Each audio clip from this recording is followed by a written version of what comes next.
Hello, and welcome to day 3 of Find Your Flow. Today we're going to look at two poses, cow pose and cat pose. They're typically linked together in a yoga practice, so I thought they would be a perfect combination for our day 3 pose. We're going to begin in a tabletop position. I'm going to offer a quick review, but if you need a more detailed breakdown of tabletop along with modifications, please refer back to day 2's video. So knees underneath your hips, wrists underneath your shoulders, the fingers spread nice and wide, low belly slightly engaged to help elongate the spine. For cow pose, as we inhale, we're going to allow the belly to drop down towards the mat, lift the tailbone towards the ceiling. Your heart is going to lift and open up towards the front of your mat. Your gaze is going to go up towards the ceiling. So we have a full spinal extension here, which is helping elongate the front side of our body and helping strengthen and contract the back side of our body. The opposing posture for this is cat pose. So for cat pose, we're going to begin rounding our spine, contracting through our core muscles, relaxing your head down. So gazing between your knees or at your belly button.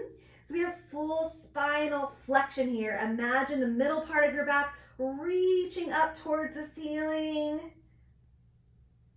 and then coming back into a neutral spine. Cow pose and cat pose are wonderful poses to help you get a little more flexibility and range of motion in your spine. This is typically done at the beginning of a practice or to kind of help reset the spine in the middle of a practice.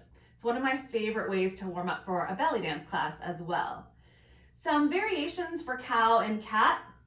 You can make these poses a little more challenging by extending one leg out really strong through the leg, flexing your foot, and then extending the opposing arm out. So I like to start here in a tabletop position and then open up with my cow pose. And then as I move into cat pose, bending my elbow and bending my knee, trying to round as much as I can to bring my elbow and my knee together underneath me. And then extending out back to neutral. And then coming back into a tabletop position after a few rounds on that side. And then you can move into the other side. Extending the leg out, extending the opposing arm, still maintaining that slight engagement in the low belly to start. And then inhaling for this modified cow.